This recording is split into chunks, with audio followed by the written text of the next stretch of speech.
Prvé slová, keď som vošiel do šatne, boli to, aby sme naozaj dobre vstúpili do zápasu, koncentrovane, agresívne a to nám naozaj pomohlo. My sme v tej prvej štvrtine odskočili a dovolím si neskromne tvrdiť, že sme mali ten celý zápas pod kontrolou, aj keď sme sa nevyhli nejakým tichším chvíľkám a kde sme trošku tratili koncentráciu, tých chvíľok bolo poprvé veľmi málo a boli krátke tie úsechy, takže to oslovalo tak maximálne od tých 8 bodov a momentálne sa ukázala naozaj mentálna sila toho družstva, že keď cíti, že ide o niečo, že vie naozaj dlhú dobu hrať veľmi koncentrovaný basketbal a to nám prinieslo nakoniec ovocie v podobe toho víťazstva v tej Melke.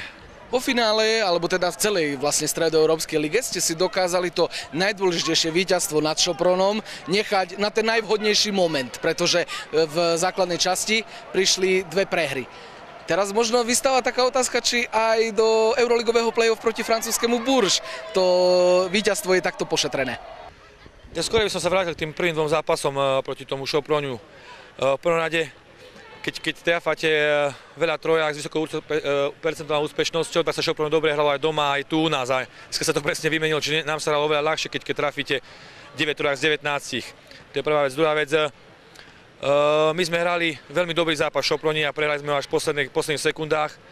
Neraz o tom, že tu vlastne, keď sme doma prehrali, sme hrali v osmici a boli sme naozaj v dezolátnom hráčskom stave, takže teraz sa ukázalo, že keď sme v plnej zbroji, aj keď naozaj ešte Tiana netrénuje, aj tak nám veľmi pomohla a naozaj máme tú silu. No.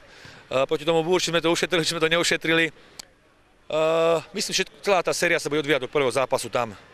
Nevravím, že keď sa treba prehrá, že tá séria sa skončí, ale nám tam bude treba odohrať jeden kvalitný zápas a držať sa čo najviac blízko nich až do konca a tentokrát totálne podľa mňa tá psychická bariéra bude na ich strane, lebo to play-off je veľmi krátke a keď jeden zápas vyhráte, už máte matchball, takže ja sa na to teším, ale... A zase na druhej strane predsa len tá psychická pohoda, tá chémia, o ktorej sme už hovorili dlhšie, že sa zlepšuje, že prichádza, že v tom týme začína fungovať tak dobre možno ako v minulej sezóne. Určite toto víťazstvo nad dvomi veľmi kvalitnými súpermi, nad ťažkými súpermi dodá tomu družstvu potrebnú dávku sebadôvery. Áno, samozrejme, že dodá. Teraz bude trošku na ten rok, aby sme našli nejaký správny balans medzi oddychom a tréningom, aby sme tie hráčky nepreťažili, ale na druhej strane sme sa aj dokonale pripravili na ten Bourges. Takže víťazstvo v tej Melke, najmä proti Soproniu, kde bola trošku tá bariéra z toho spojená, že sme naozaj dvakrát s nimi prehrali doma, sme hrali dosť zle, tak nám pomôže, ale hovorím, dneska najdôležitejšie bude, aby sme dobre oddychli a pripravili sa na Bourges.